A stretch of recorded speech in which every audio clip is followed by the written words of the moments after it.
इसको मिटाते हैं, स्टार्ट करें।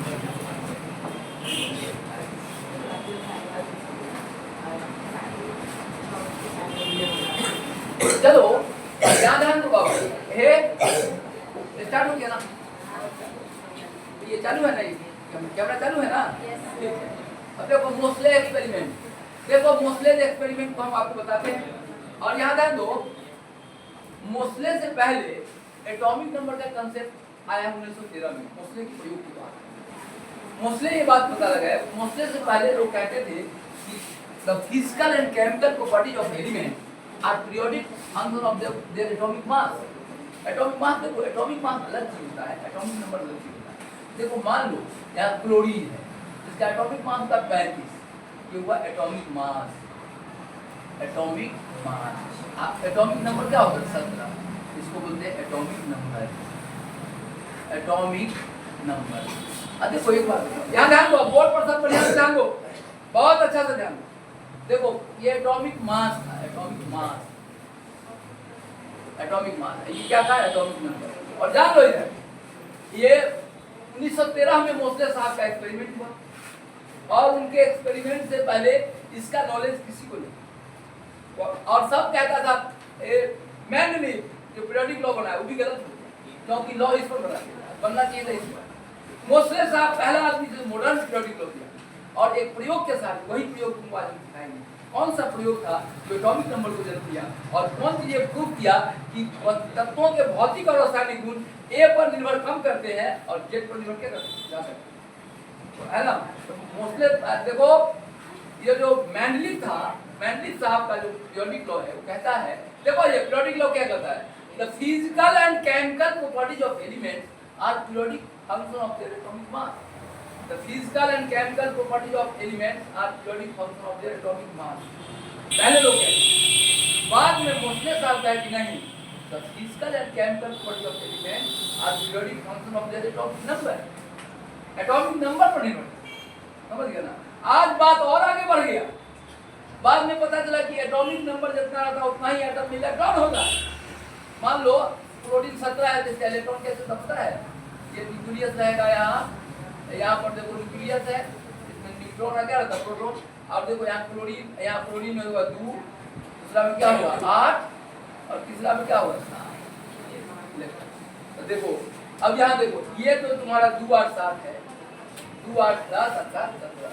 अब देखो सच्चाई को समझो, तत्वों के भौतिक और रासायनिक गुण इस इलेक्ट्रॉनिक कॉन्फ़िगरेशन पर निर्भर करते हैं। और अच्छा से समझो, अंतिम ऑर्बिट के इलेक्ट्रॉनिक कॉन्फ़िगरेशन।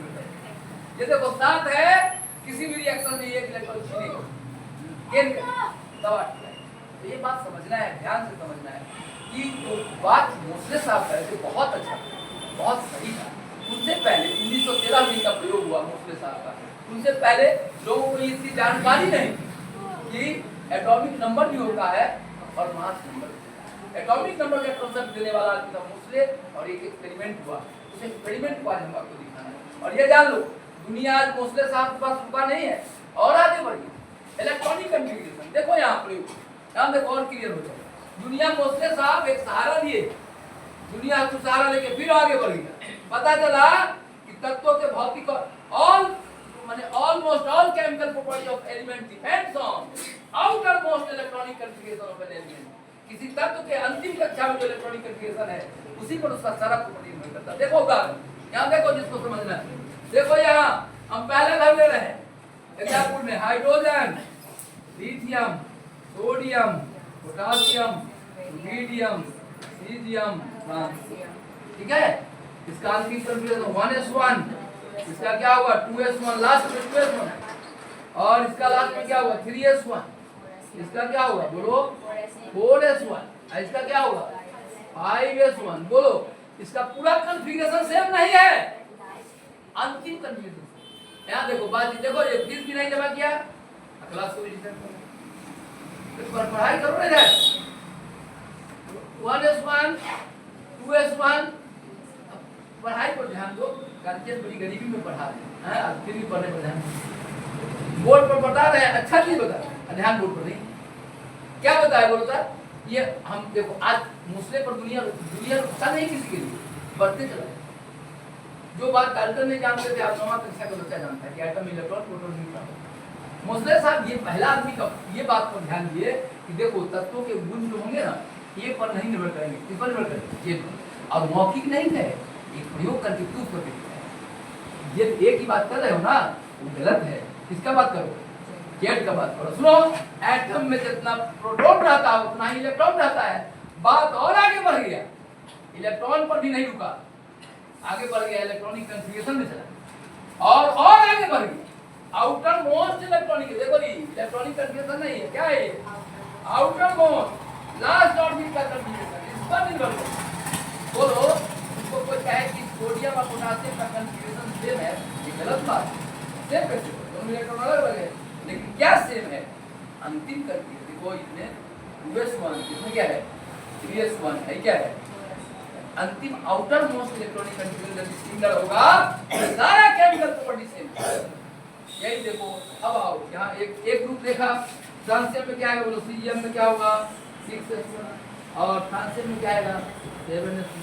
अब आओ तुमको हम एक दूसरा घर पर ले चलते हैं, हेलोजन पर। किस पर ले चलते हैं, halogen, chlorine, chlorine, bromine, iodine, etcetera. अब देखो इसका भी समझो, ये तो है पहला घर का।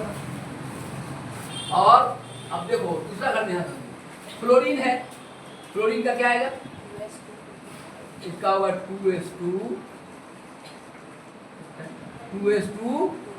2p5, इसका 3s2, 3p5।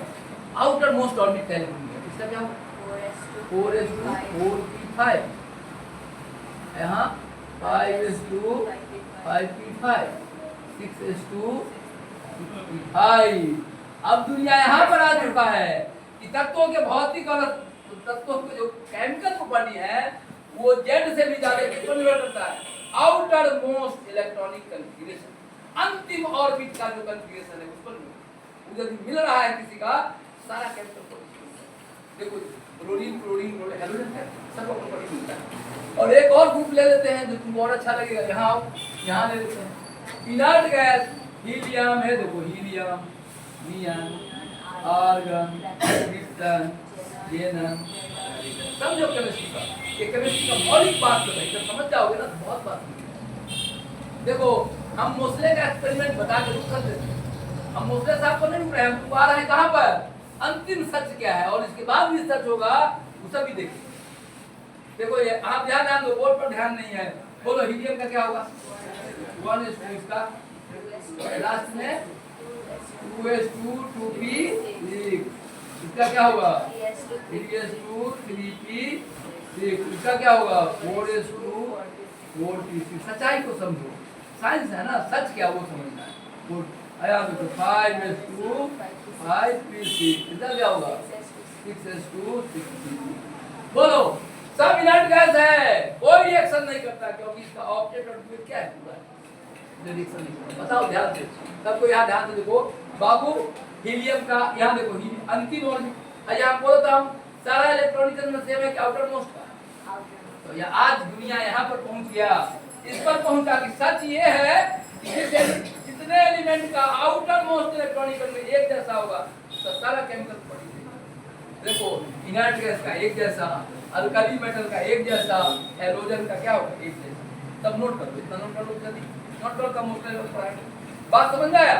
मोस्टले साहब के है, मोस्टले साहब दुनिया को केवल ये कहे कि ए को भूलिए और जेड पर आइए, एटॉमिक नंबर पर आइए, एटॉमिक मास को भूलिए, प्रॉपर्टी किस पर निर्भर करता है, ए पर नहीं करता। अब बोलो तब मेंडलीव क्या कहते हैं, the physical and chemical properties of elements are periodic function of their atomic mass.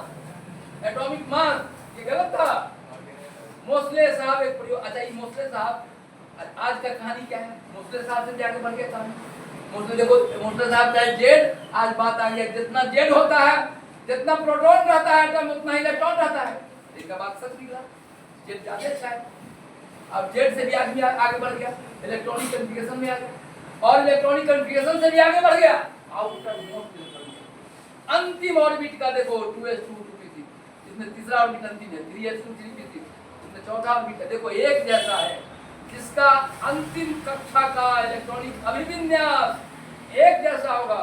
Outer most electronic configuration जिसका भी एक जैसा होगा उसका सारा प्रॉपर्टी ये हाइड्रोजन का रहता सब भाई है, सबका गुण मिलता है। और देखो ये अल्कली मेटल है, इसका भी गुण मिलता है। और बोलो आज दुनिया सुनो जा मोस्ले साहब से भी आगे बढ़ो, इलेक्ट्रॉनिक कन्फिगरेशन बढ़ा गया और आगे बढ़ गया और आउटर मोस्ट इलेक्ट्रॉनिक कन्फिगरेशन। समझ गए बात को? चलो इतना उतार लो, तब आप मोस्ले साहब का प्रयोग दिखाएंगे। जल्दी करो, समझ में आया? ये कौन ग्रुप है बोलो था? First group. ये क्या है? कौन? ये सॉरी ये कौन है? First group. और ये 18th ग्रुप, 18th ग्रुप है, ये 1 ग्रुप है और ये 17th ग्रुप।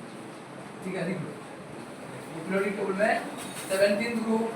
यदि भगवान को ब्रेन दिए हो तो समझ लेना कि दुनिया मोस्ले पर रुक नहीं गया और आगे बढ़े। मोस्ले रास्ता निकाले कि ए पर नहीं जाओ, जेड पर आओ। ए पर नहीं जाओ, एटॉमिक मास पर नहीं जाओ, किस पर आओ? 17 एटॉमिक नंबर पर। एटॉमिक नंबर से लोग और बढ़ गया, इलेक्ट्रॉनिक कन्फिगरेशन पर आ गया और आगे बढ़ गया आउटर मोस्ट इलेक्ट्रॉनिक। तब आज सच निकल गया है, पूरा सच निकल गया कि जिसका आउटर मोस्ट इलेक्ट्रॉनिक कन्फिगरेशन एक जैसा होगा उसका सारा केमिकल और फिजिकल प्रॉपर्टी क्या होगा। तो हम लोग आज ये भी पढ़े और मोस्ले का आवर्त हम लोग सब सीख लेंगे। मोस्ले साहब का कहानी बहुत महत्वपूर्ण योगदान था। 1930 में ये प्रयोग किए थे, 1913 में। समझ रहे बात को? इससे पहले लोग जेड को नहीं जान रहा था, खाली क्या जानता था? ए। समझ गए बात को? अब देखो आप हम लोग मोस्ले साहब का एक्सपेरिमेंट बताते हैं, ठीक है? मिटाइए इसको। अब देखो मोस्ले साहब का 1913 में एक्सपेरिमेंट कैसा, किस एक्सपेरिमेंट से बात इनको क्लियर करो। एक प्रयोग करते हैं, मोस्ले एक्सपेरिमेंट प्रयोग करते हैं, मिटाइए इसको। मोस्ले एक्सपेरिमेंट को हम लोग मिटा देते हैं।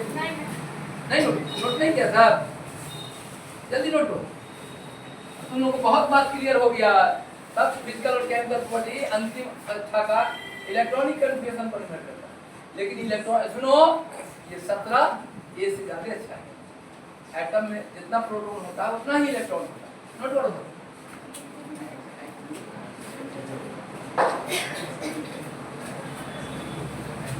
नोट करिए इसका मोस्ले एक्सपेरिमेंट।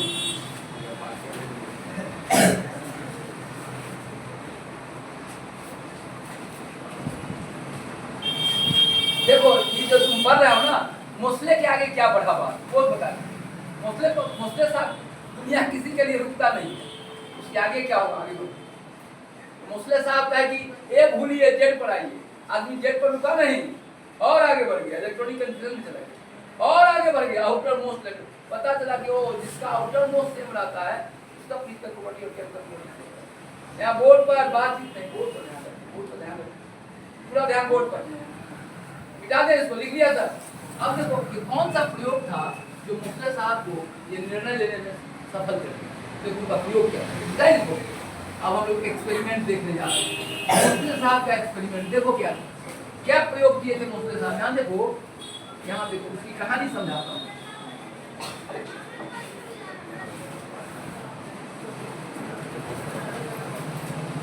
ये देखो यहाँ देखो, प्लीज ध्यान से देखो, ये सबको ध्यान से देखिए, सबको ध्यान से देखेगा। मोस्ले साहब क्या किए देखो यहाँ, प्लीज ध्यान दो। 25 मेटल खरीद के लाए, अब सब मेटल को लाइन से खरीद। अब देखो यहाँ ये हुआ मेटल का सर्किट, यहाँ से कैथोड रे मारा, कैथोड रे पर टकराया, बॉम्बार्डमेंट, ठीक है? कैथोड रे पर टकराया। जब कैथोड रे टकराया तो यहाँ से एक्सरे निकला, अंदर से क्या निकलने लगा? ऐसे एक्सरे। और ये कैथोड रे और ये मेटल है, हैवी मेटल। चला सुनो, वैज्ञानिक था मोस्ले साहब। अच्छा मान लो, सुनो इधर सर, सुनो, यदि मान लो, समझो एक तरह से समझ लो ध्यान, यदि मान लो तो ये सोडियम मेटल नहीं, चाहे कॉपर मेटल हो, कॉपर एग्जाम्पल होता है। तो कॉपर तो दो चीज होगा, मास नंबर और क्या एटॉमिक नंबर। बोलो मास नंबर 63, कॉपर 10 63 65 बेरियम 137 108 चांदी को काला परमाणु भाग नहीं रखना। आयोडीन पर 27 Ag280 गुना करके 4 जोड़ दो, क्रिया लगाओ, तब का एटॉमिक मास याद रखेगा। देखो कॉपर था, मान लो Zn ले, बड़ी चालाकी प्रयोग किया, यहाँ 65 है, कॉपर 10⁻⁶ बेरियम 167, समझ गए?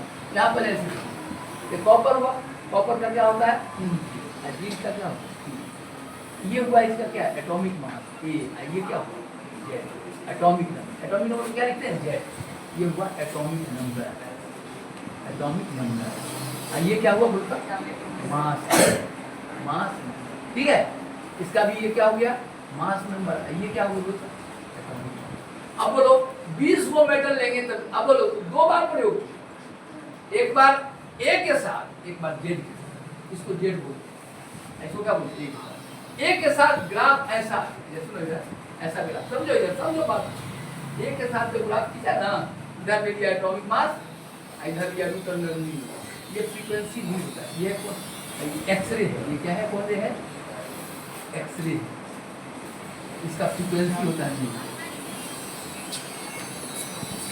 फ्रीक्वेंसी था न्यू।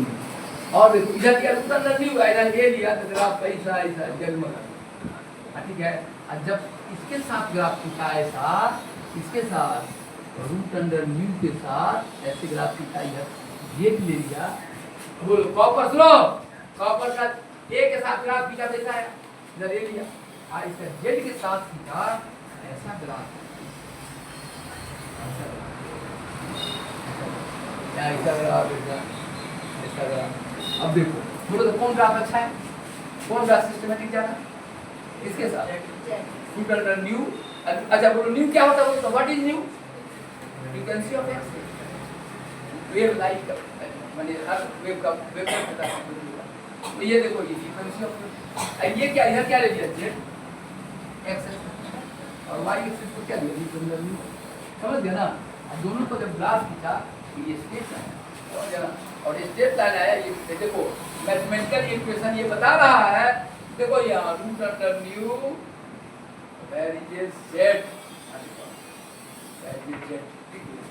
ये ग्राफ बता रहा है कि जो एटम का जो ये जो फ्रीक्वेंसी निकल रहा है, कैरेक्टरिस्टिक फ्रीक्वेंसी, वो जेड के डायरेक्टली किसके प्रोपोर्शनल है, जेड के डायरेक्टली, लिख लो यहाँ, और तब यही ग्राफ, यही जब तक लोगों को मालूम हो गया, इसके बाद उसने नियम बनाए कि नहीं तत्वों के भौतिक और रासायनिक गुण ए पर निर्भर नहीं करता है, किस पर निर्भर करता है, जेड पर, यही लॉ है, समझ में आ गया। बोलो ये किसके साथ ग्राफ किया, ए के साथ, तेरा मेरा आ गया, इसके साथ ग्राफ किया क्या है, जेड लाइन आ गया, ये ग्राफ माने रूट अंडर न्यू इस पर निर्भर करता है, जेड पर, ठीक है, इतना समझ लो, इतना नोट कर लो, ग्राफ बना लो, और तब लिखो मैंडलिक का पीरियोडिक, लिखो ओल्ड पीरियोडिक लॉ और मॉडर्न पीरियोडिक, देखो ओल्ड कौन दिया था मैंडलिक, लिखो ओल्ड पीरियोडिक लॉ, अब क्या हो गया मॉडर्न कौन दिया, लिखो old periodic law, old periodic law लिखो, ओल्ड पीरियोडिक लॉ, पुराना पीरियोडिक लॉ गलत हो गया इस प्रयोग के बाद, ओल्ड पीरियोडिक लॉ क्या लिखो था, लिखो द प्लीज, जो मैंडलिक का पीरियोडिक लॉ था, पुराना पीरियोडिक लॉ गलत हो गया।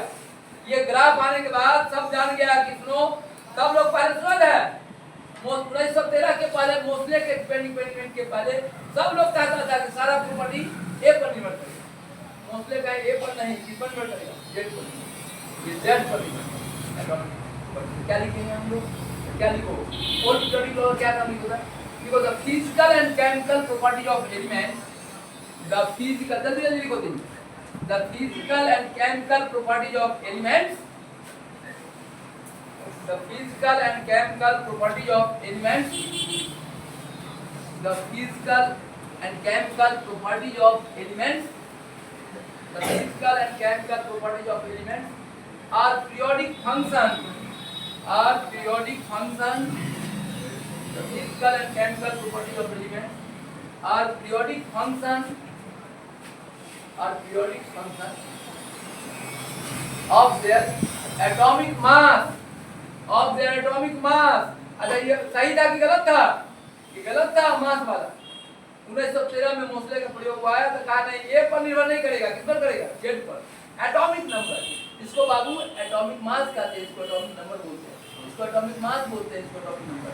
अच्छा बोलो, अच्छा प्रॉपर्टी कौन है? ए की जेड, जेड ये ग्राफ में देखो, ये जेड के साथ ग्राफ है, ये ए के साथ ग्राफ, ए के साथ दिख जाएगा और जेड के साथ स्ट्रेट लाइन है। कोई रोग हुआ कि नहीं, तत्वों की भौतिक और रासायनिक गुण इसका निर्भर करता है, जेड को जाने दीजिए। जेड क्या है? Atomic number. अब लिखो मॉडर्न पीरियोडिक लॉ और मोसले पीरियोडिक, लिखो मॉडर्न पीरियोडिक लॉ और मोसले पीरियोडिक लॉ। जब सुनो जाए पीरियोडिक टेबल में फिर ही पढ़ाना था, नहीं पढ़ाएंगे, मोसले लॉ फिर से पढ़ाना है। मॉडर्न पीरियोडिक लॉ आज ही पढ़ा देना। मॉडर्न पीरियोडिक लॉ क्या है? बोलता खाली बोलता है एटॉमिक मास मतलब क्या कर देना है, एटॉमिक लिखो मॉडर्न पीरियोडिक लॉ लिखो।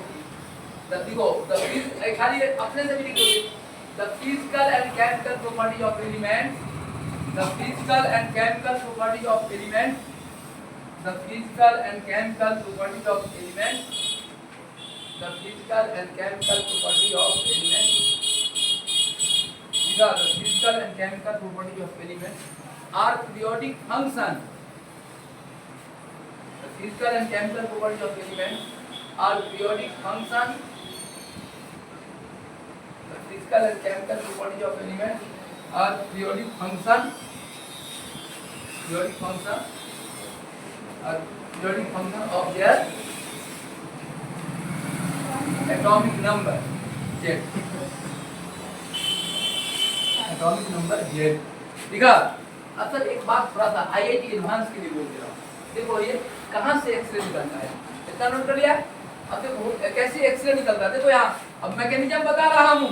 आईआईटी करना है जिस बच्चे को ध्यान देना, इंजीनियरिंग मेडिकल करना है वो ध्यान देना, कहाँ से एक्सरे आता है, एक्सरे कैसे जन्म लेता है। देखो क्या होगा, देखो ये देखो ये मेटल में इलेक्ट्रॉन रहता है, यहाँ रहता है न्यूक्लियस, न्यूट्रॉन और क्या रहता है प्रोटॉन, ऑर्बिट पे इलेक्ट्रॉन रहता है। देखो होता क्या है, जब इस पर मारते हैं कैथोड रे, इसका फर्स्ट ऑर्बिट का जो इलेक्ट्रॉन है ना, इस पर मारने पर या सेकेंड ऑर्बिट पर इलेक्ट्रॉन को मारता क्यों है, ये इलेक्ट्रॉन भाग जाएगा, यहाँ पर एक होल बन जाता है खाली जगह, इसके लिए इलेक्ट्रॉन यही ऊपर वाला इलेक्ट्रॉन इसमें घूमता है, कहाँ से और जब इलेक्ट्रॉन घूमता है एनर्जी छोड़ता है।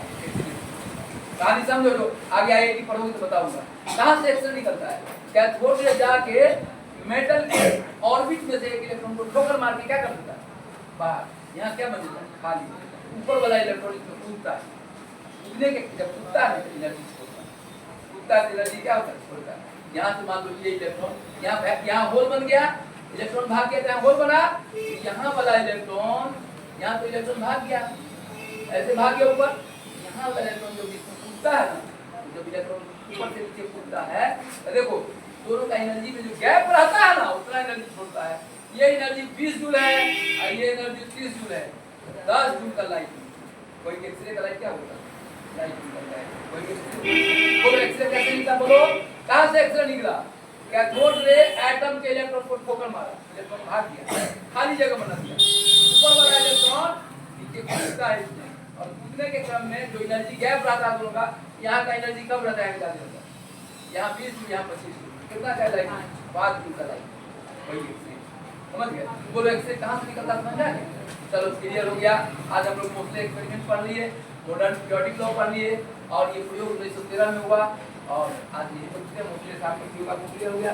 कल हम आपको पढ़ाएंगे एनोड रे की कहानी, कल पढ़ाएंगे हम लोग कौन रे, कैथोड रे खत्म हो गया, समझ गए। और ये सब आईआईटी के लिए बताया, एनसीईआरटी मोस्टली का चर्चा भी नहीं पढ़ोगे, जब पता चलेगा तो देखो मोस्टली का प्रयोग जरूरी था, आईआईटी में फिर काम आएगा, ठीक है। चलो हेलो, अब इसको बंद कर दो बुआ।